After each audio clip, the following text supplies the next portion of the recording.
Hi, I'm John Maxwell. When the top companies in the world are looking for trainers, speakers, and coaches, there's one name that stands above the rest, and that's Maxwell Leadership. Our certified team members have gotten proven results for companies all over the globe, and our reputation, I'm proud to say, is second to none. Some of our members have risen to the top of their profession, including the one you're going to meet today. I proudly introduce you to my friend Bob Fabian Zinka. Welcome to the Leadership and Success Podcast with your host, Coach BZ, where we help you lead with purpose and succeed with impact.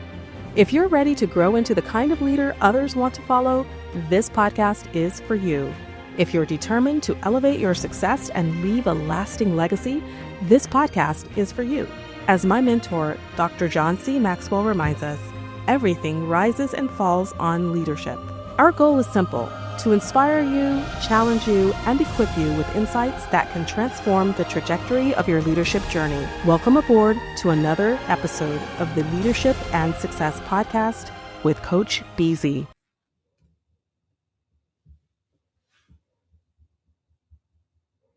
You can never communicate too much why we're here and why we're doing what we're doing. And if you're insincere in that communication, then they're going to detect that a mile away. You've got to really understand yourself why we're here, why we're doing what we're doing, and you've got to believe in it. And if you don't, then you probably shouldn't be there. No one ever wants to talk about morality. If I go to a bunch of sailors, a bunch of soldiers, and I say, gentlemen and ladies, I'm here to talk about morality, they're all going to just, their eyes are going to roll. Tell me how to be disciplined. Tell me how to be industrious. Tell me how to be productive. Tell me how to be self-obedient. Isn't it valuable sometimes to be angry? Like, wouldn't that make you better at fighting or better at handling a situation that you should handle appropriately? Like, if someone is threatening my family or someone is threatening my organization, shouldn't I be angry about that? And I would say absolutely.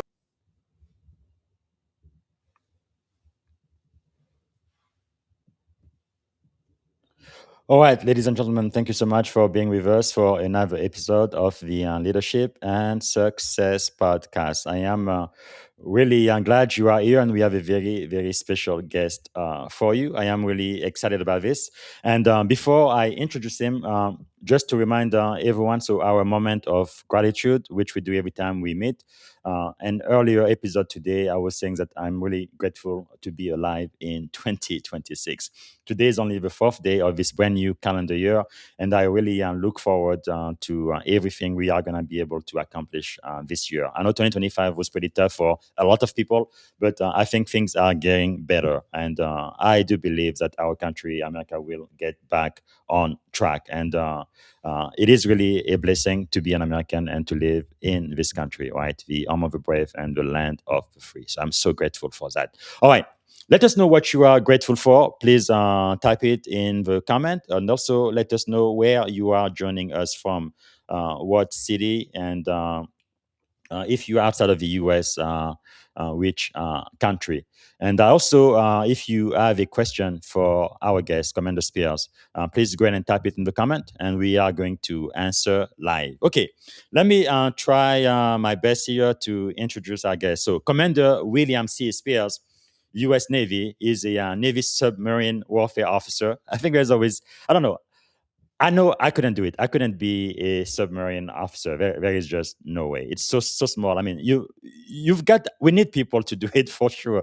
Kind of like the Marines to me. Someone has to do it, but this is just not me. But anyway, he has served as an executive officer of a ballistic missile submarine, and now he works at the Pentagon in the Office of the Secretary of Defense. So he's also a respected military thinker and the author of Stoicism as a warrior philosophy. We're definitely going to be talking about this insight on the morality of military service. So, Will represent the rare warrior philosopher, a leader who understands that command is not just operational, but also deeply moral. So, what I think we're going to be covering today is why command is a moral act, not just a positional one, and how Stoicism applies to modern leadership, war, and decision making. What leaders must retain when operating under hierarchy and pressure, but also how to lead with discipline, integrity, and conscience in gray zone. So I really believe this is going to add a lot of value for you, whether you are a junior naval officer enlisted or a member of the tech community here in Silicon Valley. All right. So without any further ado, would you please help me welcome to the Leadership and Success Podcast, the one and only Commander William Spears. All right, BZ. Hey, thanks a lot for that intro, and I'm really grateful to be here, man. Yeah, we are really, really excited to have you here. Maybe just to get started, what is something that you are grateful for today? Man, that is an incredibly deep question. So you did warn me about it, but it's kind of almost impossible to try to answer it without it sounding trite, Yes. But let's just pick one thing. Okay, let's pick air conditioning, Yes. and Yes. I mean, if you look at all of human history and the amount of human history for which, air conditioning has been available and how Yes. much that impacts quality of life and Mm. the ability to live and the ability to think and the ability to, Yes. operate in certain climates and everything. And that then the point isn't air conditioning. The point is that that's Yes. just one little tiny thing of all the things that are around us. We live in Mm. palaces relative to the way that That people is so use the world. true. Although there are places, I don't know if you've been at the Naval War, the Naval Postgraduate School yet in Monterey, for example, because it's usually temperate weather, they don't have air conditioning there. They have heater, but they don't have air conditioning. So very, very few times does that happen often.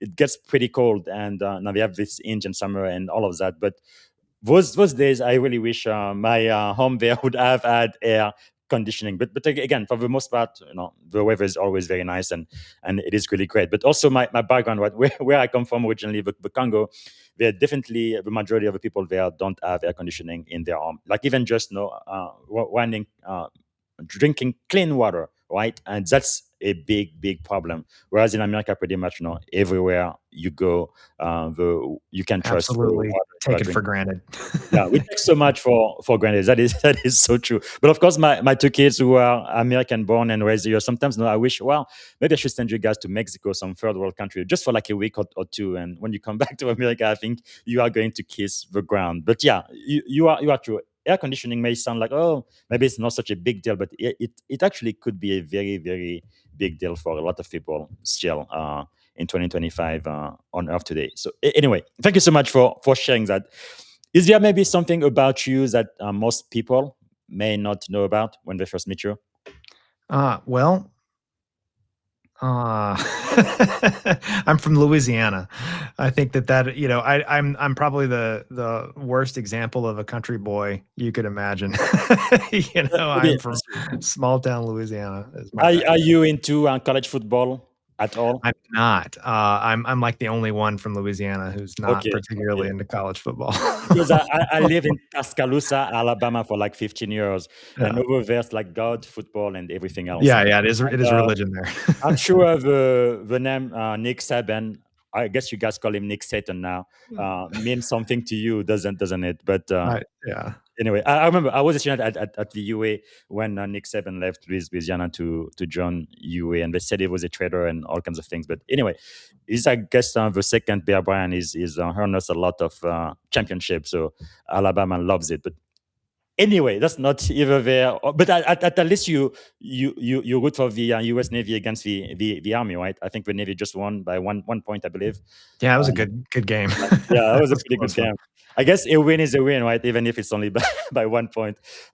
Every time I have a soldier here, I give him a hard time about the Navy and Army football game. But anyway, maybe you can give us briefly kind of like your leadership journey, how you got to become Commander William C. Spears, U.S. Navy, especially a submariner. That's something. Sure. I enlisted in the Navy right after graduating high school, and I went into Navy nuclear power program, Wow. and I trained as a nuclear electrician. So basically, a technician to be, destined for nuclear powered ships. Hmm. Before I ever made it to a ship, I immediately applied to every officer program I could, and I got accepted by the Naval Academy. They were the ones that called back, and then And so what was your last enlisted rank? an E4, a petty officer third Ah, class. oh, Yeah. me too. Cool. Yeah. So I went to the Naval Academy prep school for a year, and then on to the academy. And then I wanted to go back into submarines from there, or in the nuclear Yes. power world. And I got attracted to submarines while I was enlisted in the nuclear power school curriculum there. And so I went back into that. I majored in mechanical engineering in order to facilitate that. And Yes. then basically did a submarine career from there. And so Wow. I started off on a fast attack submarine out of Guam. And then I went to Naval Postgraduate School for shore duty, and then did a tour as a department head as the weapons officer of another Yes. attack submarine, that one out of Pearl Harbor. Wow. Yeah. And then it's been the career since then. It's been a wonderful career. That is really, really amazing. I must tell you, the first time I was deployed, actually, it was a big deck. They ran out of space, in officers' country, so they got me where they kept the enlisted Marines. So they had those beds kind of, on top of each other, like I think four in a row, and I was kind of like in the middle bed, and I couldn't sleep that first night. I was like, man, I feel like I'm in a casket or something. I can't breathe. I mean, but as you know, when you are deployed, is 24/7 eye temp and all of that. Eventually, my body just got tired, and I got used to it. But I can't just imagine being on a small submarine ship for like more than a day. It's like, how do you guys do it? You get used to anything. Wow, You you've stay got to be busy. crazy. The main trick of it is that you just got so much to do that you don't have Yes, time to think about like, oh man, I'd really like to go outside. Like, man. you're not going outside. That's crazy. Yeah. Because I am pretty sure the entire Navy suffers because of you. Because I know when you go to boot camp, right, they're pretty in all about how you keep everything clean, everything in its place, and all of that. Doing your bed and all of that. I think it's just training to be a submariner, isn't it? Yeah, probably. I mean, Yeah, there's not a lot of place to stick stuff. So you don't you yeah, don't you don't bring a lot of junk with you underway, because you don't know where yes. to put it. It's gonna That's be in your rack with you. well. I am very, very grateful for people like you who can do that because I just can't. I mean, there's just no way. So, like me, you began your Navy journey as an enlisted sailor. I didn't know you were a petty officer third class before accepting your Third class. commission. Third Oh, class. third class, yes. Yeah. E4. I did the same thing. So, how did that experience being enlisted kind of shape the kind of officer and leader you eventually became? You think?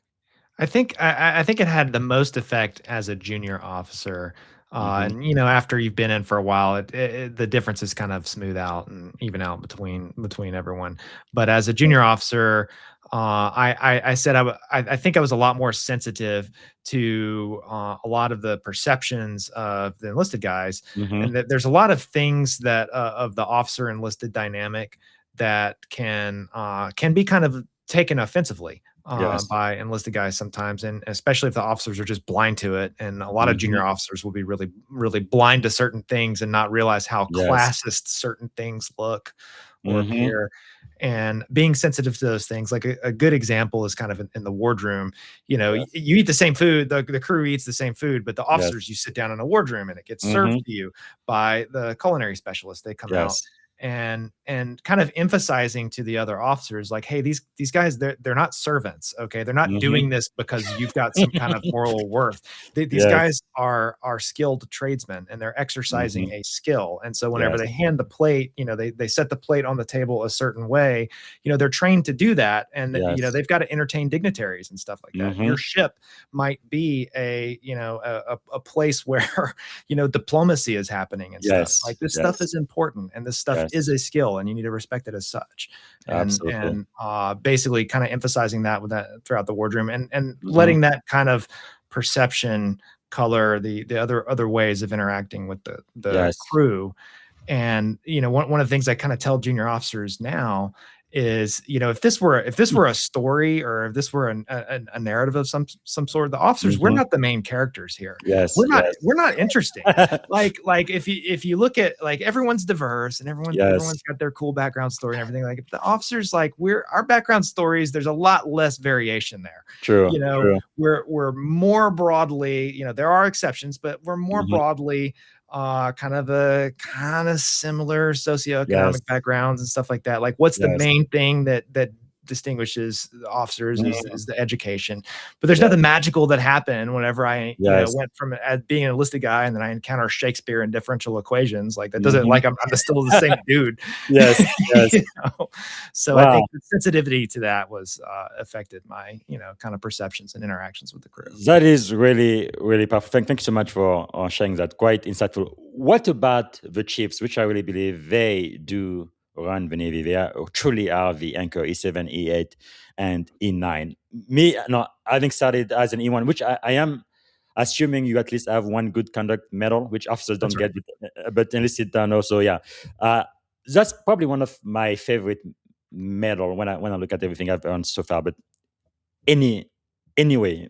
Uh, how do you think people who come right out of the academy? I'm sure maybe they have some training because technically the chiefs they still mentor junior officer, ensign, lieutenant, JG, and lieutenant. Most of my career, I think I've seen most officers, most CEOs and XO have treated their chief just right, but there was just one commanding officer I had. He really was very very bad at it, and I didn't understand why. Because those chiefs they really have a lot of knowledge and experience, and I think that's really in my opinion, the difference between our navy and all of the navies from most other countries, right? Because in other countries, like in Russia, for example, if you get rid of all of their general, I mean, they're gonna be completely lost. They wouldn't know what to do, what to go have a mission. Where in the U.S. Navy, I feel like you can get rid of all of our general, our chiefs. They're still gonna be able to do the job and accomplish the mission. But anyway, have you not noticed anything different on our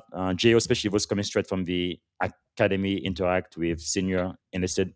I don't think so. I think that, I know during the academy experience, we were often taught like, hey, you need to rely on your chief. You need to listen to your chiefs. Good, good. It's almost to a degree that I think may be a little bit dangerous if we set the expectations too high, Hmm. because you may build junior officers who are not necessarily equipped to identify or recognize if their chief is wrong. you Yes, know yes, yes. or it kind of almost becomes Listen. that junior officer has arrived when they Mhm. have developed the level of maturity to kind of Yes, recognize like, hey yes. chief, I understand your recommendation, we're going to do this instead. Mhm. But the I honestly, in my career, it really wasn't until I was a department head that the chief really, I came to rely on them so much, Mm. in my officer duties. So, Yes. I'm sure it's the same way on surface ships to an extent, but as a junior officer, it's a lot more a lot of where you're doing the leadership is kind of as a watch officer leading the watch Mhm. team, or in the reactor plant, or Yes. conning the ship around. And then but the as managing the division, that was a lot more of a solitary endeavor, and kind of Yes. as an assistant to my department head. It was when I was a department head, trying to, get my butt handed to me every day by Yes. just the job and the level of responsibility. And that was whenever my chiefs really were, saved my butt a Yeah. lot. And I The really, I really, and a lot of time, yes. whenever I would say something and they would pull me aside and say like, hey, sir, I wouldn't have said that if I were Yes. you. And like, you know what? You're right. That was a dumb thing to say. I shouldn't have said Yes. that. And thank goodness that they would tell me such things and I could get better, and Yes. Truly the anchor for the Navy. I am so grateful for my chiefs. That's why, uh, I think my chiefs, they really helped me out, from E1 to E4 and then O1 through O4. So when I became a senior officer, I'm like, well, I still need to be mentored by this chief because they really, really know what they are doing, or at least listen to them very, very seriously and consider everything they say, because they definitely know how to take care of the white hats and all of the enlisted folks, make sure everything is going according to plan and everybody is taken care of. So let me ask you this about being in a sub. Was because you've served in some of the most demanding Navy environment. So what did submarines teach you about yourself that no classroom ever could? Well, in the classroom, you can it's ultimately still a solitary endeavor. You've got group projects here and there, and you got to study Mhm. together and all that. And that's just kind of a surface that's barely scratches the surface of the level of interdependence that you Mhm. experience once you get to the ship. Ultimately, in the classroom, you're still your work ethic can get you through the day, and you can study and ultimately overcome it and gut it out and as an individual. And then once you get to the ship, like, that does not work anymore. It is Yes. not about you anymore. And it is absolutely about your ability to leverage the intellectual firepower of the people around you. Mhm. And I'd say that, that's like the primary lesson. There's a couple Yes. other things. One of them is kind of sleep deprivation will make you dumb. you know, Mm. be able Yes. to reach that level of exhaustion where you're like, I cannot think straight right now, and I Yes. don't even know my left from right now. You know, and the kind of the other thing is the degree to which being in an emotional state, being upset, angry, Mhm. or embarrassed or whatever, all those kinds of things, how much those can affect your decision making ability. And you Mm. experience such things whenever you're in the stress of a shipboard environment to a degree that I never like approached in the Yes. classroom. And the conflation or the combination of those emotional states and the exhaustion Mhm. states with having to make decisions and think thoughts and give orders of very high Mm. consequence, and seeing how those things come together, I think Yes. was very important in leadership development, and recognizing how, okay, we need to keep our emotions in check. We need to make sure that we're Mhm. rested, or Yes. otherwise we're not going to be safe, and how those things play Mm. together. So insightful. Really, from my opinion, the Navy, but looks like all of the other branches of the military too. We really are leadership organization, and we just happen to have a bunch of hardware. Now, you as an executive officer for a ballistic missile submarine, what kind of was your leadership philosophy when it came to not just leading your mission, but also the men and women who were assigned to your command? Well, I mean, there are a lot of elements of that philosophy. One of them, I think, is that you can never communicate too much, Yes. and if I had to repeat the same message over and over and over again, Hmm. that I'm probably doing just right. Yes. Like, Yes. you can't repeat the thing too much. And generally trying to, as an XO, you're organizing the day and the plan, and where, when we're doing what Hmm. is kind of the XO's bailiwick. And so it was very important to me to be efficient and not waste time, Yes. not have unnecessary meetings, and keep the trains on the track and the trains running Mm. on time, because that has all these kind of follow-on effects in terms of Yes. morale and people's ability to plan their day. And sailors, do not mind hard work. Hmm. They will move a mountain for you if they Yes. think it's productive and it's useful and it's appropriate, but they cannot stand having their time wasted.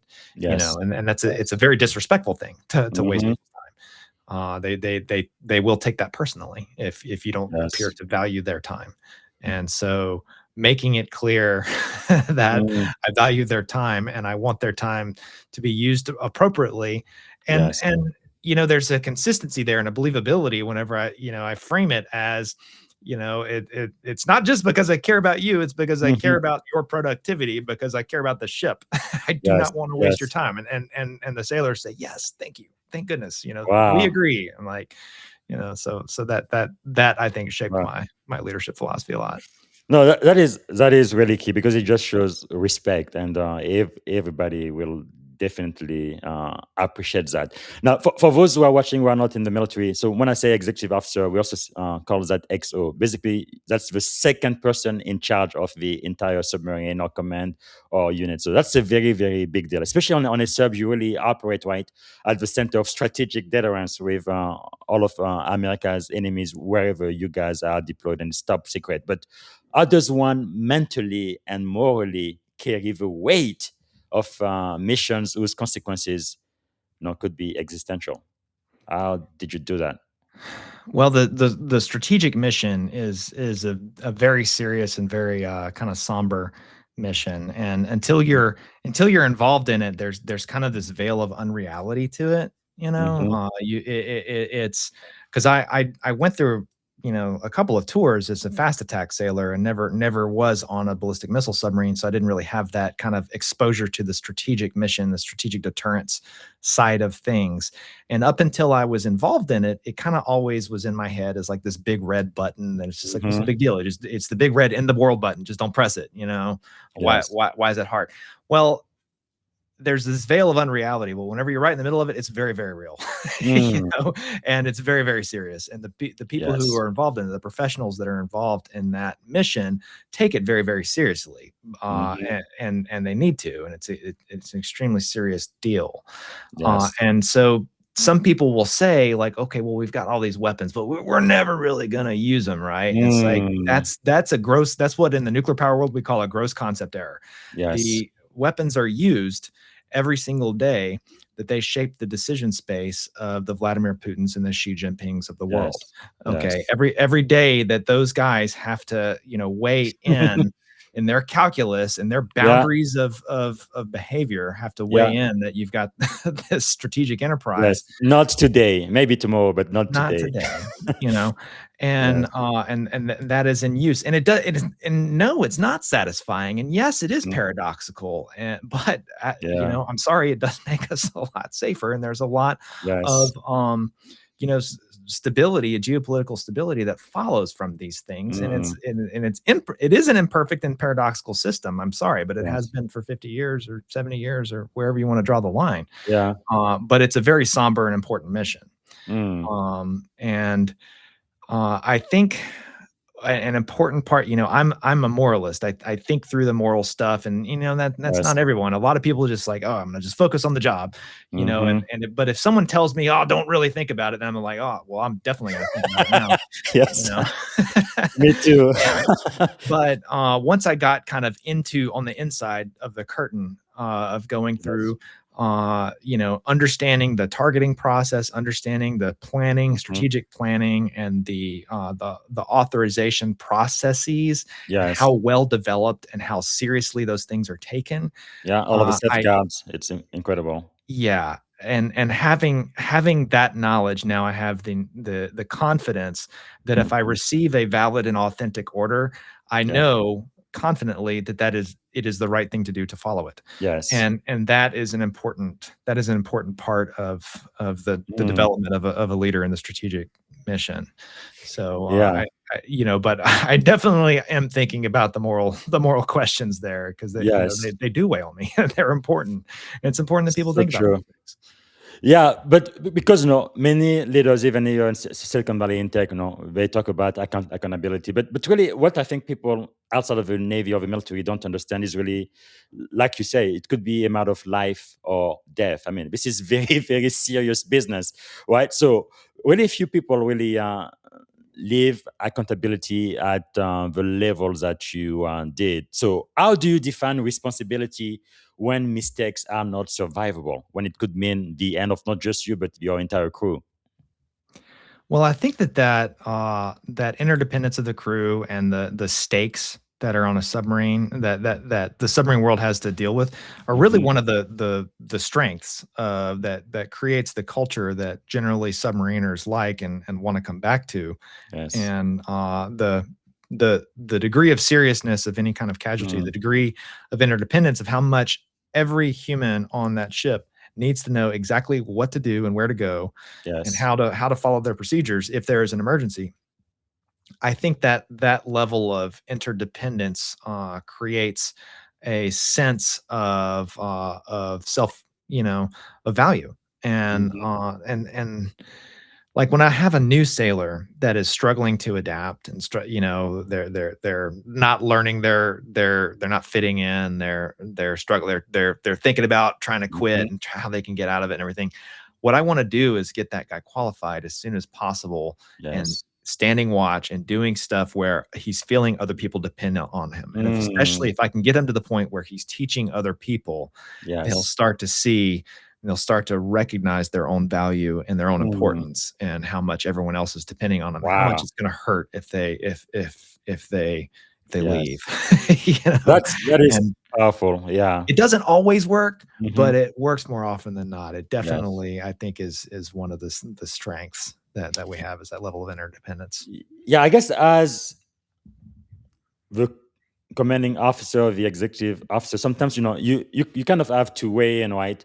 You do have a mission to accomplish; it has to be accomplished. That's a priority, but you also want to take care of your people, and sometimes, you know, so people, even some of the best people you have, for whatever reason, they may say, "No, I don't really want to stay. I want to do something else." So you still have to respect that, right? But I guess the question I have for you: how do you balance? No, we say mission first, people always. Yeah, that is true. But sometimes, no, there might be like a conflict between the mission, what you need right now, and then what some of your members of your crew may need individually. How do you go about handling it for the best? I guess we do everything for the best of the need, but also making sure that you truly care about your sailors too. Well, you recognize, I think it's important to call out and basically articulate that Hmm. if we're not accomplishing our mission, it's going to suck for Yes. everyone. Everyone's quality of life will suffer if we're not able to, if we're failing our inspections, if we're unable Hmm. to get the ship underway, if we're unable to keep to the schedule of our own fault. Yes. Such things are going to summon a lot of help to our Mm. ship, and that's going to make everyone miserable, and it's going to make everyone, whatever quality of life we might have been preserving, Yes. Yes. is going to plummet. And I think there's a lot of value in kind of articulating that, Hmm. because the crew knows you care about the mission. Okay, Yes. they don't need to be told you care about the mission, and Good. everyone says we care about the sailor, but the sailors, do they believe that? But if I Hmm. can point out where the consistencies, where taking Yes. care of I recognize that taking care of the Mm. sailor supports the mission, and taking care of the mission supports the sailors. That's Yes. believable. Okay. Mm. That is not going to set off everyone's BS detectors Yes. to the same Yes. degree that me saying like, oh, we're all a family, or some idiotic thing like Yes, that. yes. You know, Wow. That is really insightful. Now, for the junior officer who are listening right now, who aspire to command, in your experience, what do you think is the most misunderstood aspect of command?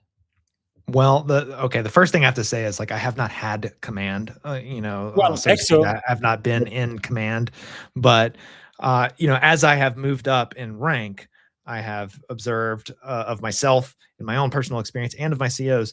I think a huge misunderstanding is the idea that you stop making mistakes. Like, there's this trope that, like, oh, as a junior officer, you can just nod your head and you're going to make all these mistakes and everyone's going to be forgiving of it. And then, as you move up, you don't make mistakes Hmm. anymore, because Yes. obviously you'll just be fired, and the COs don't make any mistakes, the XOs don't make that is totally, like, backwards. Yes. Okay. Yes. So what happens is, as you move up, more and more of what you're doing is making decisions. Okay. Mm. As a junior officer, you're doing a lot of studying and everything, and you're managing Yes. paperwork, your department head, you're planning, but the percentage of your time that is spent making decisions just get, like, a greater portion of your 24 hours of a day it Yes. becomes devoted to decisions as you move up. And when I go from making, one decision of consequence a day to 10 decisions of consequence a day to 100, Yes. I'm going to make more mistakes. It's just a Mhm. fact. It's just statistically the fact that I'm Yes. going to make a ton of mistakes as an XO and as a CO. Maybe not Mhm. grave ones that, Yes. would hazard the ship, that I would be removed very quickly in that event.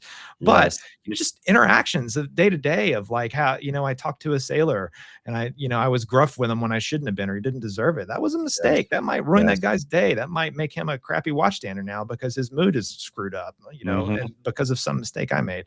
So being able to Yes. deal with that and account for those mistakes and say, you know what, that's not how I should have handled that particular situation. I should Mhm. have, had a different plan. I should have had a different priority, whatever. And being able to continuously learn from making those mistakes. Like, you don't just, like, Mm. graduate from that once Yes. you leave being a Yes. junior officer. It becomes just more important, you know. And Yeah. it doesn't mean I'm going to go in front of the crew and constantly flog myself and say, like, oh, I'm sorry for, having a bad plan of the day or something. But Yes. maybe it's appropriate to say, like, hey, brother, like, I did not interact with you correctly yesterday. Let me tell you Mhm. why. But I, Mm. that's not how I do business. I just want to let you know. And we'll Yes. work on that.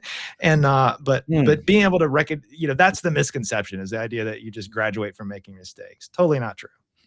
Yes, that's so true. I had another submariner here. He retired as an '05. I don't know if you know him, Commander Tony Grayson. But anyway, great, sharp guy. He's a tech CEO now.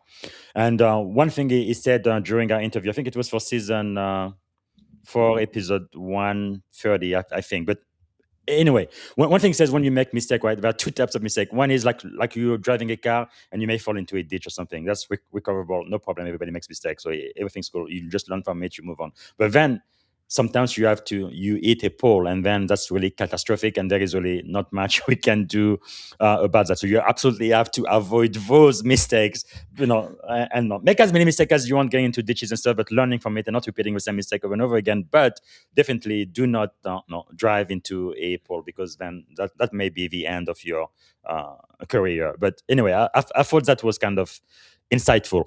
Yeah.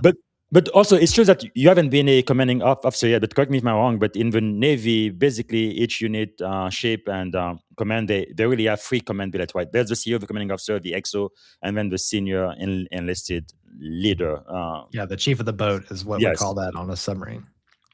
Exactly. So it is definitely being in command. You are in charge, of the entire crew and the mission. That's powerful. It looks like we have our first chat today. No, actually, no. That's someone from Twitch. Most people, they don't pay attention to what we're saying. All they do is play games. But sometimes I want them to listen. Okay.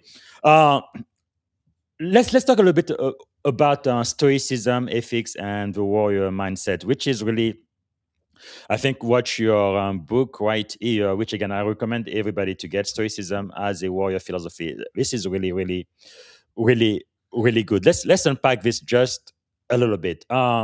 So your book, it really challenges both pop stoicism and shallow leadership thinking. All right. So what problem were you trying to solve when you decided this book needed to exist? The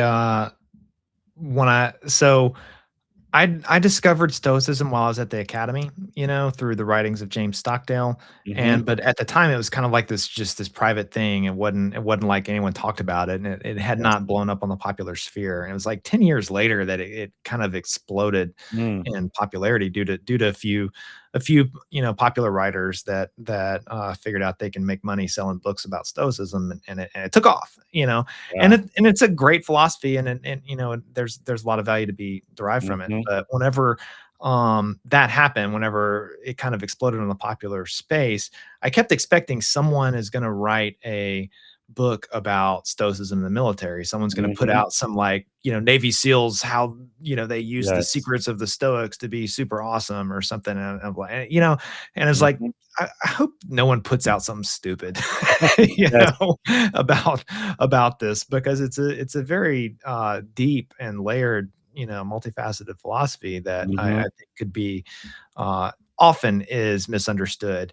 And Yes. I think I would be good at articulating it well. And Mhm. no one ever published that book. And so I ultimately, Wow. just started working on it. And I wanted to articulate the morality of a warrior and the morality of warfare Mhm. through the lens of Stoic philosophy, and be Wow. reference based while doing it. To be authentic and to actually deal with the original references. And that's my nuclear training speaking there, Yes. is like, I want to know what the book says.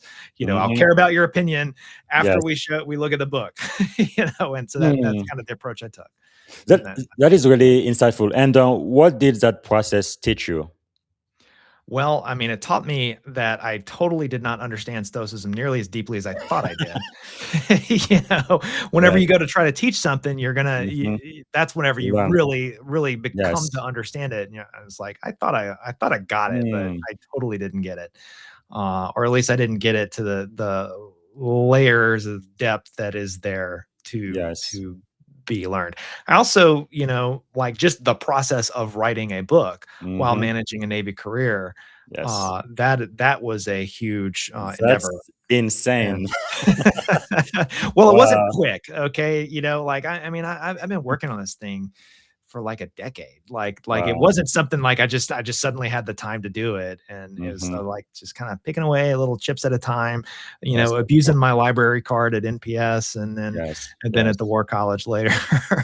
No, that is really powerful. That's another reason why I really wanted to have you on the show, because especially when you're a junior officer, you really don't have a clear idea of where you can take your career. I think sometimes the Navy has a need for you. We need this, and we need that. You're gonna do this and that. But many times, especially the more senior you become, you get a lot of leeway of what you want to do, which community you want to join, or the billet you are going to go for. But I think it's really important for JOs to kind of know, it is possible, right? You can be a submariner, but also be, a successful author, or share your story. Now, thanks so much for sending me the advanced copy of the book. When I read this, there's really one theme I see throughout, and something you talk about is integrity is not binary, so it's not 0 and 1. So, can you unpack what that means for leaders facing morally gray decisions today?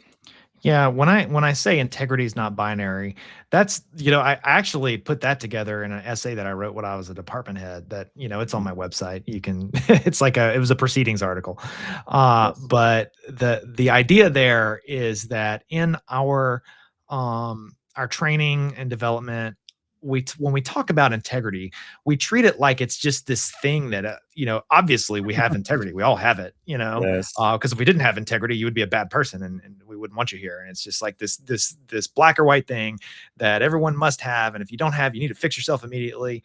And we're really loath to admit that we don't have perfect integrity.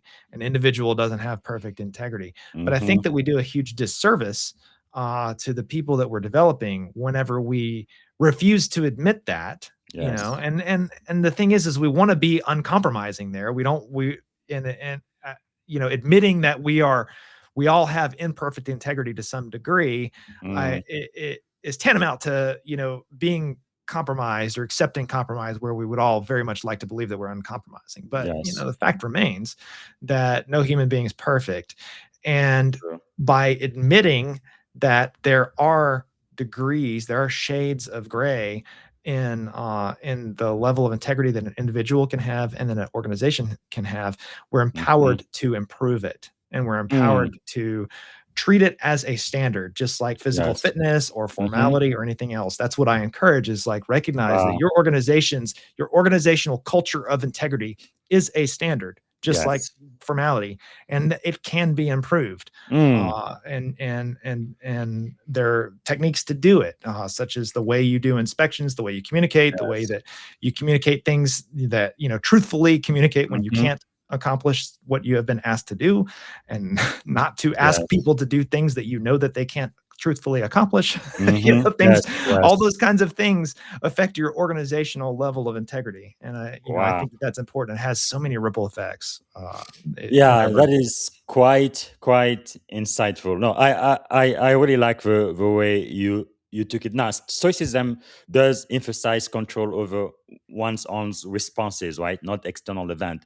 So, how does that philosophy kind of hold up in environment like the military, where you have orders, hierarchy, and lethal force intersect? Well, I think it holds up better than any other discrete philosophy out there, Mm. insofar as any philosophy can be considered a warrior philosophy. Stoicism is Yes. it. Stoicism does it better True. than any other one. Now, that doesn't mean it's perfect. I Mm-hmm. do not suggest that it is. It has its flaws. I point them out in the book, or what Yes. I think are some limitations to the philosophy, and why I don't identify as a Stoic. I'm an eclectic. I basically take the ideas as I encounter them, and if I agree with them, then I agree with them. Yes. I'm not going to try to believe something that I don't necessarily believe intuitively. Mm. But as far as discrete philosophies go, it is absolutely conducive to the military service, and the degree Yes. to which it cultivates those virtues that you want in a warrior, such Mm-hmm. as fortitude and wisdom, and calm under pressure, and all those things. Yes. And it's not just about controlling your emotions, or suppressing them, or even just controlling your responses. It's identifying virtue and identifying being what you want to be, and Mm-hmm. and why you want to be that, and Yes. taking the correct actions to do so, which are all things Mm. that you want in a warrior. That is really powerful. One more question I'm going to ask about the book. You do engage directly, with that tension, right, between obedience and moral agency. So, where should a warrior kind of draw the line, and how should leaders prepare their people for that reality? Well, there's no easy way. There's no easy way out. Okay. To just when I should obey and when I shouldn't.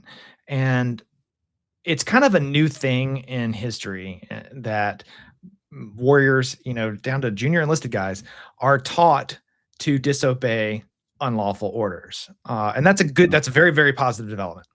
And so whenever you go through ethics training at as a midshipman, or you're in boot camp basic Mhm. training, and you say like, well, I've read about the My Lai massacre, and Mm, I wouldn't want to be a baby killer. I don't want to be a part of anything like that. And they say, yeah, okay, well, those are manifestly unlawful orders. yes. Don't worry, that would never happen, because you would be, you're supposed to disobey such orders. Hmm. And all of that is true, but that doesn't necessarily scratch my itch completely, because it kind of like doesn't acknowledge the possibility Yes. of orders receiving orders that are legal and yet are immoral. Hmm. you know Yeah. and so kind of the point that I'm making there is not, I'm not going around telling people, hey, you should just willy-nilly pick what orders to obey. And I'm not encouraging anyone to disobey orders on moral grounds rather than legal grounds. I'm telling you that they will. Okay, Yes. because they're human Yes. beings and they're thinking moral agents. All Hmm. right. And so kind of the thought experiment is if I said to some soldier, hey soldier, I need you to go bayonet that baby over there, Hmm. and he's going to say, sir, that that's an unlawful order. Yes. And Yes. I could say, okay, roger that, but look, Congress just voted. Okay, and right Mm. here it's legal. It's now legal. Bayoneting babies is Wow. the law. That soldier's still going to say, I'm not going to do Yes. that. You're going to Yes. have to find someone else. I'm not going to do that. I'm not going to let you do that. I'm not And going to let and and anyone do be that. be prepared You to know? be court martial too. But yes, Yeah, absolutely. and okay, you know, Yes. and the kind of point there in that thought experiment is that the warrior continues to be a thinking moral agent, and it's Hmm. not just like that's an unavoidable consequence of the fact that we have human beings and not robots. That is Yes. desired. Okay, it is important that the warrior continues to be a thinking moral agent and continues to recognize that Mm. and identify that about themselves. And so and kind of I get into the theory behind all that and how the morality of warfare works, the morality of obedience and lawful orders versus, Yes. illegal versus immoral. And the line's going to be different for different people. But it's important Mm. to recognize that, and it's important to cultivate leaders who have a strong sense of moral agency. That is so powerful. Sorry, I was looking. I thought I had it here, but I can't find it. Oh, here it is. I knew I had it here. I read this book once a year. Have you read this book, Gates of Fire? Oh Uh, yeah, that's a classic. yeah, yeah, it's pretty impressive, especially the story about the king. I guess the last question I'm going to ask you, before we go into our last segment, uh, it's about the future of leadership and warfare, especially with technology. Right now, everybody's talking about artificial intelligence, emerging tech, and all of that. So, as tech accelerates and distance, from the battlefield increases with all of the technology we have today, what worries you most about the future of decision making in war? Well, I'll kind of tack a little bit differently. A Mhm. lot of people are very worried about the speed of decision making and the degree to which all the pressures lead us to become increasingly reliant on automated decision making. Yes. What I can say is like all the moralizing about that is way shooting behind the duck. like Mhm. the where we're at in warfare is just way ahead of that, and there's lots of people thinking about that, lots of people worrying about that. I am not as worried about that. I Mm. ultimately think that the algorithms and the AI is still ultimately a decision making tool. It distills information quickly.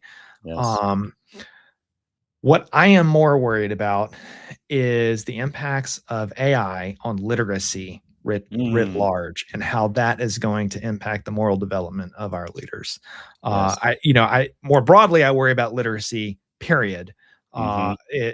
Declining literacy is precisely what species-wide moral decline looks like, is declining literacy. And we're in it. We're living it. And the world of AI and large language models and chat GPT, I think, is very threatening.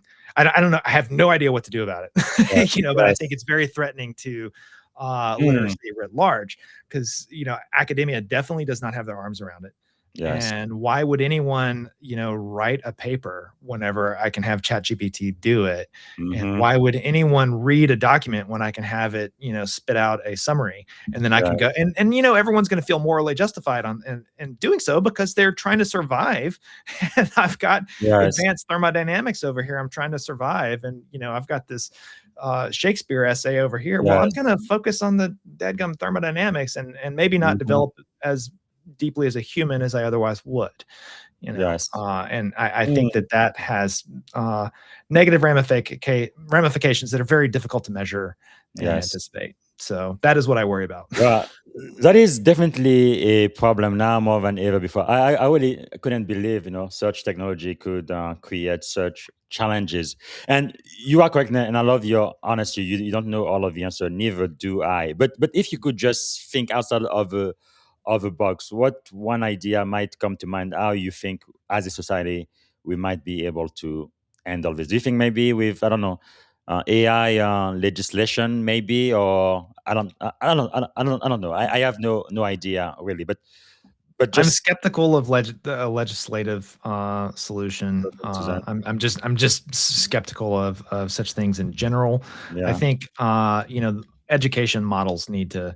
Yeah, I don't think that any of us were really happy of the education models as they existed anyway. Hmm. So maybe this is the catalyst to Yeah. really change the way that education works and happens. I don't have the slightest idea of Yeah. how they should go about it. I am not an educator. I have no professional expertise there, but Yes. I think it definitely needs to evolve from whatever we think is normal and right in terms of how education works. Yeah, because one thing that did bother me too, right? I have two daughters, but my kids they really don't know how to write, right? The way we used to be. They don't teach that in school anymore. No, just so there are definitely a lot of skills that I think the next generations are just not very good at, and just as a country in general, STEM, science, technology, especially math, American kids are just not doing very very well, and that's very very worrisome. Just for our national security in the future, and even the great majority of American university is really foreign people who are. Uh, Doing all of the master's degree and PhD in technology and science. But anyway, again, there is no I don't know what the solution is, but it's definitely something as a country Yeah, we read can. books. Yeah, People yeah, need to read. yes, You know. yes, absolutely.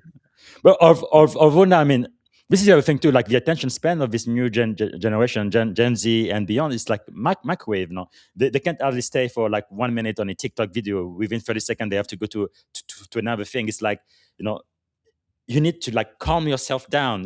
Think, focus, but it's just completely different than what has happened before. And Again, I mean, it's not just them. It's hard for me to read a book now. yeah, Like yes, when I have to treat it, and the way that I'm able to actually read a book now is I treat it like a workout. I'm never yes, gonna yes, just read for fun, because there's so yes. much more other stuff Things to to do. do. Yeah, I yeah, have to say, like, all right, if I don't read for 30 minutes today, I'm a slob, and I'm just gonna yes. have to do it, just like Mm. going and working in the weight room, and otherwise it's just not gonna happen. That's a very, very good way to look at it. Okay, for the last segment, let me ask you this: what is the greatest lesson you've ever learned so far, just in general, in leadership and in life? What's the greatest lesson?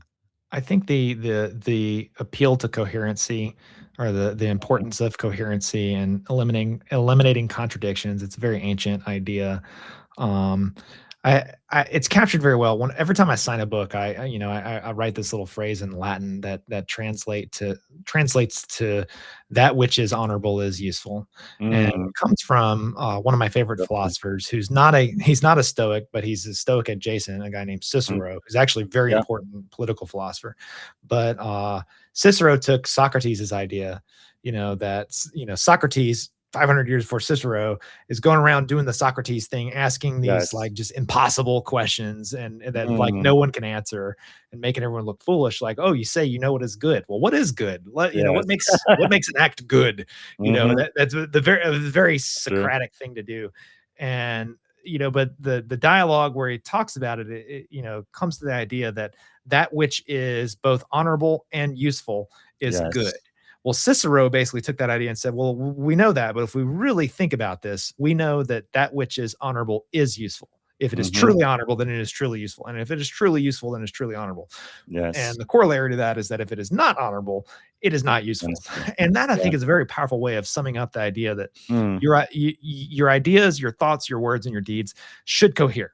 They should work yes. together. And it kind of like what I was talking about earlier of like I value the accomplishing the mission to Hmm. support the sailor and supporting Yeah. the sailor to accomplish the The mission. Those mission. points Yeah. of coherency, if there is a contradiction somewhere in what I'm saying, Yes. everyone's going to detect it a mile away, but if Mm, what I'm saying is consistent with what I'm doing and what everyone knows my priorities are, then yes. it's a lot more believable and it's going to everything's going to work together, you know. Well, that So is really powerful. Actually, yesterday I was on another podcast. I talked about coherency. One question that came up: uh, can you differentiate between being coherent and being a person of integrity? Coherency and integrity, are they overlap or work together?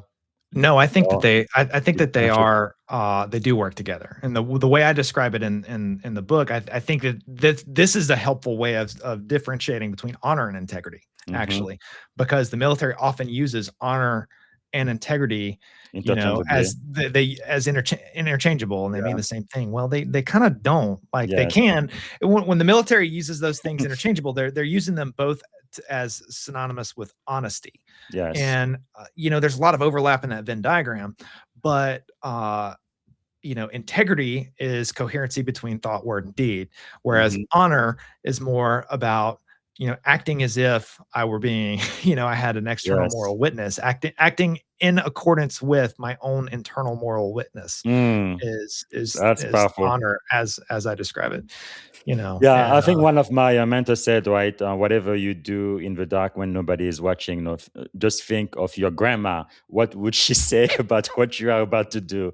And that usually keep people in the right track, in my experience, it's anyway. a very, very old But idea. yeah, Like the ancient Greeks were talking about this, and yes, basically they had a word for it that I talk about, and we don't need to hmm, go into Greek yeah, terms here, but it was almost like an emotion to the hmm, Stoics specifically, is yes, the caution about mm, doing something worthy of censure, you know, yes. and Wow. But I am really amazed how ancient script can still speak today and be really applicable in 2025 in the 21st century. How we can get all of those lessons, from ancient Greece and Rome, and being able to apply them today. It's still relevant. That's Well, quite amazing. that's why we're still talking about it. So, Yeah. people will say that, well, philosophy today sucks, and but the ancient stuff is good. It's the same Yeah. reason you say music today sucks, but like the Yes. the, the classics were good. Well, we're not listening to all the music that sucked from that period of time. Yes. you Yes. know, and True. there's a lot of philosophy that sucked back then too, and we don't talk Yes. about it, because Yes. it's not relevant to us. It doesn't speak to the truths of Yes. what it means to be a human being.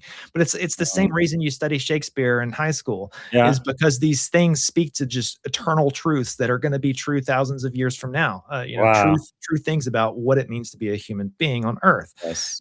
These ancient philosophers were dealing with the same problems that we are, Mm, and in the capacities that they were dealing with the same problems that we are, yes. in a way that makes sense to us and is comprehensible and useful to us.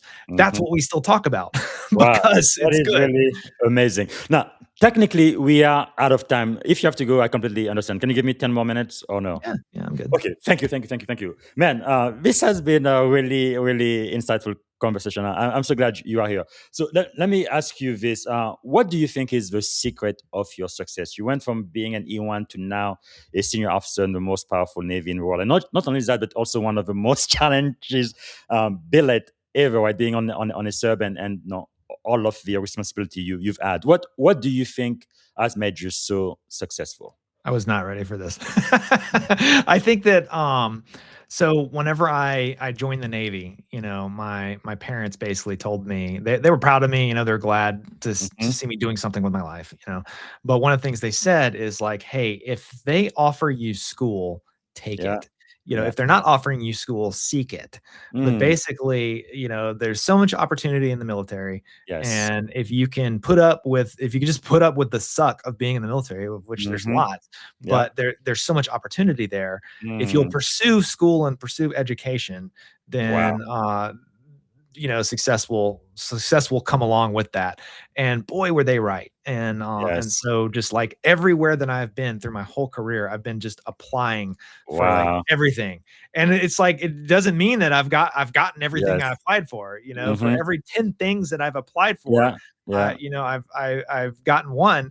Hmm. But if I'm like constantly applying to Yes. whatever is available Yes. that offers more education or more training, and like Mm, constantly seeking the most challenging training I can get, yes. then I'm gonna, you know, uh, Wow. just so many opportunities have opened up Yeah, that I think that's MO. definitely a master key of success. That's what I was trying to say earlier for the JOs listening to us now. In the Navy, for sure, there are so many opportunities. You can take your career any way you want to. But the thing is, you kind of have to have some idea of what you can become or which opportunities to take advantage of. Because unfortunately, many sailors, they just even don't even know all of the benefits that are available to them through the VA, even mortgage, education, and all of that. I guess what I'm saying is, take full advantage of the benefits that Uncle Sam puts before you, because you can really make your career whatever you want. That is so powerful, and something my godfather used to tell me, right? In education, nobody will ever be able to take that away from you. So it's definitely a worthy pursuit. So as a leader, we know that leaders are learner. What are you learning right now? What are you into? So we talked about reading, how it's hard to read a book now. So after finishing authoring a book, I Mm, realized that it had been a really long time since I've read a book, like just to read a book from cover to cover. mhm. It's always been, supporting writing somehow. Right now, I'm reading a biography of Voltaire. Oh, Voltaire. Who was Good. he's just a philosopher from, kind of Français. Yeah. right before the French Revolution. Hmm. And it's interesting. The real point though is kind of like getting back into the routine of reading. Like that's what I'm learning, is how to Yes. read a book, and realizing and acknowledging that it's freaking hard. Mm, yes. And Yes. it requires routine and discipline there. Mm. And there's other things I've picked up from, just reading Voltaire's life. I thought I admired him a lot more than I do, and I'm reading him. I'm like, Yes. man, you Yeah. know, a lot of ingratiating to a court, and kind of treating, high level conversation is really just this luxury for rich people. And like, Yes. uh, Yes. but Les Français. Yeah, yeah. but one other thing I do, I learned that from Tony Robbins. He calls it net time, no extra time. Is books on tapes. I really love those when I'm driving, working out, or doing something that doesn't require me to use my brain. So I read a lot. Oh That yeah, yeah. Audiobooks are great. Yeah. Yeah. And so, how has failure shaped your life? I think that dealing with being able to recognize that I have made a mistake and Mhm. acknowledge that Let's see. and learn from it Yes. basically is a skill. Okay. Yes. And not ruminate on it, and not Hmm. treat it as this thing where I'm going around flogging myself for the Yeah. rest of the time. Instead saying like, okay, well, we're not going to do that again. you Mm, know powerful. but it's kind of one of the ideas within Stoicism that Yes. I exist as a deciding moral agent. I exist in the present, which means that past me is almost a different person. Like Mm, whatever that past Will Spears did is so beyond my power, beyond my yes. agency. There's nothing I can do about that. Now, it Yes. might inform my appropriate actions today. It might, I Hmm. might have a debt to pay. I might owe someone an apology, but that Yes. is not me. I am Yes. me in the present, Mm, and that's powerful. so that has definitely so again, like learning how Yes. to deal with mistakes and not ruminate on them has been So very what I helpful. really love about Stoicism is it's really a different way of looking at things. And a lot of those thoughts, I mean, I don't believe everything, but a lot of what they say is really useful, therefore honorable, because it could definitely change your perspective and literally change your life if you put it into practice. Because so Yeah. many people are kind of stuck in the past. Yes, you've done something wrong, but everybody makes mistake, everyone. So if you can learn from it, and then fail forward and don't let the past define you and who you can become, I mean, that is huge. Yeah. Uh, wow. Okay, so let me ask you this then. If you could choose three people, they could be alive, dead, or even mythical figures, to have dinner with, who would you choose and why? I think, well, one of them would be my favorite, Stoic philosopher Epictetus. Hmm. Another one would be my favorite non-Stoic philosopher Cicero. Yeah. Just because I've read their stuff so much, I Hmm. just want to hang out with them and That's cool. see if they're the way that I think that they would be. And then One I more. really admire the naval figure James Stockdale. Just And like, yeah. reading his writings and Kind of like, studying him, he was kind of my introduction, and he was kind of like my yes. first real military hero Hmm. as a midshipman. And Wow. so I would really like to have met that guy. Powerful. Is there one book you would recommend to my audience? I know you are reading the biography of French Voltaire. Is there a book you have in mind that might be useful? Well, a good just general book that I think is good for military leaders in particular. I know a lot of your audience are military Hmm. leaders. Is called The Allure of Battle.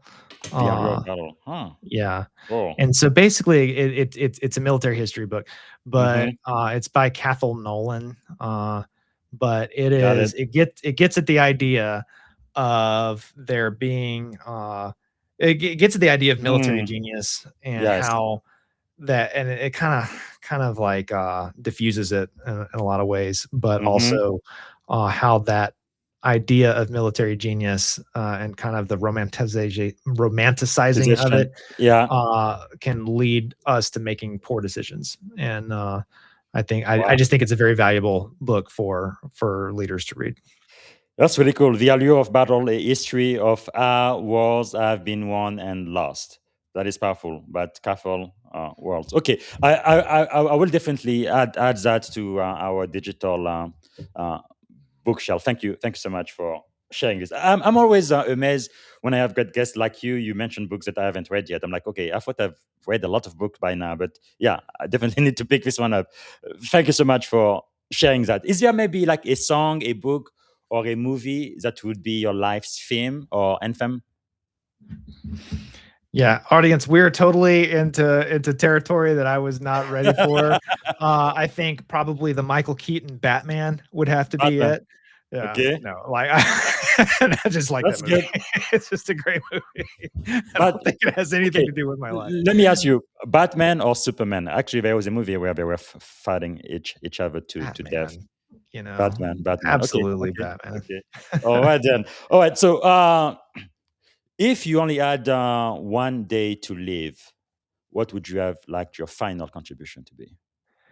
I would is spending time with my kids. Yeah, that's Basically, I would take that time and try to, the book that I wrote is it's dedicated to my sons, and I think that yes. it captures a lot of what I would try to teach them. Mm-hmm. And the the I would take that day and basically just try to pass any last little bit of because I mean they're really why I'm on earth. Yes, Is that is you know. powerful. Thank you for sharing. But if you had like a magic wand, you could solve any problem at all. What is the one problem you'd like to solve tomorrow morning? Call it energy.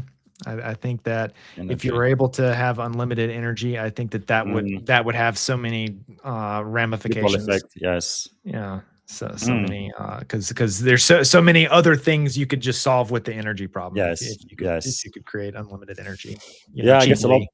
a lot of the war we've had in the world is because of just that. So we are getting toward the end, and thank you so much for giving us the extra time. What can my audience do to kind of add value back to you?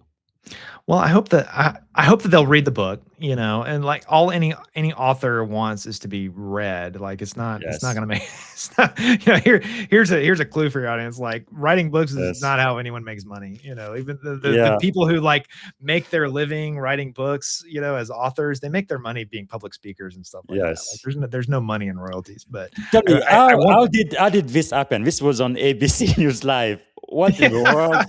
so Did that's you pay a publicist or somebody? Like, how did you do it? That's Mick Mulroy. Hmm. He is deeply in. So he is a former very important official in the Pentagon, Yes. and he is deeply into Stoicism, Wow, and that's he so amazing. That's just incredible. yeah. Now, you also have your website, which you mentioned, William C. Spears Yeah. .com, so people can go there and find out about your work and what you're up to. Yeah, and that's just basically like I hang some essays there and other Good. articles I've written and stuff like that. Very good. Wow. But That I would is, love it if people would read the book, and I'd love it if they would leave yes. reviews on Amazon. I can't get anyone to Yes. review the damn thing. Well, actually, I am going to undo that. Yeah, I guess that means Amazon's going to force me to buy it again. I really appreciate the free copy you sent me very much. I appreciate it. I will take care of that because I think it can definitely make a big difference. Okay, is there a question maybe I should have asked you that I haven't got a chance to ask you yet? I don't think so. I think we hit them all. With the Fantastic. what movie would define your life was going to be it. But Yeah. All right. So to end, let me ask you this very crucial question. If you could go back and give a piece of advice, right, to your 17-year-old self standing at the edge of this incredible career you've had in the Navy, what would you say to 17-year-old William? Or I guess maybe it was Will at the time. What would you tell him? buy Apple. Yeah. Yeah. No, I more seriously, read more. Read more. Read more, and the all of the benefits that have happened in life. Yes. So many of them have been the result of Reading. things I've read. Powerful. Powerful. Literacy in general is just kind of your key to humanity's wisdom. Okay. All right, we are getting to the end. This is going to take less than a minute. It's going to be lightning round, so don't take too long to think. Really quickly, whatever comes to your mind. What is one word that defines great leadership? One word. Integrity. Okay, morning routine or practice that keeps you grounded. My workout, physical workout. Book or quote that changed your life. Epictetus Discourses. Yes, that's powerful. Okay, who inspires you most today? James Stockdale. Very good. A leadership habit you refuse to compromise on. Being personable and dropping the shield, dropping the formality, Yes. and basically talking Yes. to other people as a lot of people will say, like, as an officer, Mhm. you've really got to Yeah. keep the boundary, keep the shields up. I'm Mhm. like, nope, not me. That works for some Basically, people, that not me. I'm gonna talk to people as a really keeping your ego in check. That's beautiful. Okay, what is one question every leader should ask themselves frequently? am I doing the things that what kind of person do I want to be, and am I doing Mhm. the things to support that? Wow, that is powerful, powerful. All right, so what did you want to be when you were a kid? Um, I at various points I wanted to be a DJ, a Wow. inventor, a writer. And in high Okay. school I wanted to be a writer and I wanted to be a All philosopher. And right. no one was going to pay me to Well, do either one of those things. And so I joined the Navy. well, you are a writer, you are a philosopher, and you are a warrior. So you've accomplished it very, very well. All right, three adjective describing you as a child. I'm sorry, say again. Free adjective describing you as a child. Uh, precocious, Two more. smart aleck, One more. and energetic. As an adult. Precocious, smart aleck, No. and Okay, let's change. chill. All right, pretty much the same. All right, the very, very last question, and this is it. What is one word that represents our shared experience on the Leadership and Success podcast today? One word. Interesting. Okay. And I'm very, very grateful. Thanks so much, Commander William C. Spears, everyone. Really appreciate you sharing from your experience. And I'm really hoping the GEOs are listening and taking notes, because you've really shared a lot of hard-learned lessons that you really cannot get in a book. You have to live it. So thank you so much, sir. I appreciate that. All right. Thank you very much, BZ. All right. Wow. All right, everybody. This is it. This is the last podcast for today. Again, many thanks to Commander William Spears. And just to remind you that tomorrow I will have an interview with an award-winning CIO from Silicon Valley. His name is Lee Jones. He's going to be here. He's a global system builder, textured, and calm under pressure is his mark. We're going to be talking going from legacy to resilience. And then on Tuesday, I have the privilege and honor of interviewing Admiral Melissa Burt, United States Coast Guard JAG. She just retired recently. She's principal, strategic, empowering, and we're going to be talking about leadership at the intersection of law, trust, and national security. I don't know what can be more timely than that. And then on Thursday, I will be speaking with Charlie Wetzel. He is a master craftsman, faithful steward, and a multiplier of impact. For example, he's been the writing companion of John Maxwell for more than 30 years. John Maxwell has written and been a number one New York Times best-selling author for almost 100 books now. But Charlie is really the writing companion that made that happen. And then on the same day, I will be also speaking to Tambra Ray Stevenson. She's a food justice visionary, cultural engineer, and scholar practitioner working on her PhD now, but she's also the founder of Wanda. And she has written the best-selling book series for kids, Wanda. And we're going to be talking about leadership with nourishment. And the last interview I have confirmed, I believe that's going to be on Sunday, will be Daya Ramesh. She's a cybersecurity leader, founder, operator, and mentor. We're going to be talking about cybersecurity being existential. Actually, I just confirmed yesterday, I'm going to be advertising it soon. Lisa Fent, she's really big in the mentorship space. And then also Commander Erica Dobbs, U.S. Navy retired. Okay, so that's what I have for you. And I will also be back for another special edition of the book of Proverbs. I start this every year. This is the first time I'm doing this publicly on LinkedIn. It's not religious at all, but we go for ancient wisdom, mentoring from the book of Proverbs, ancient wisdom and leadership lesson. So we did chapter 4 today. We're going to do chapter 5 sometime tomorrow. And we're going to do this until the end of the month, looking for those gold nuggets, the wisdom and the insight that is still applicable today, even though this book was written more than a couple of thousand years ago. All right. Thank you so much for watching the Leadership and Success podcast, and I will see you tomorrow. Thanks for watching. Bye. Thank you for tuning in to the Leadership and Success podcast with your host, Coach BZ. If today's episode added value to your leadership journey, be sure to subscribe, share, and join us again for more wisdom nuggets on how to lead better and achieve greater success. Remember, leadership is the most critical skill of our time. The world will always need leaders to inspire others, drive innovation, and execute meaningful strategy. So why not count yourself among the bold leaders shaping the 21st century? Until next time, stay inspired, stay committed, and keep leading with excellence.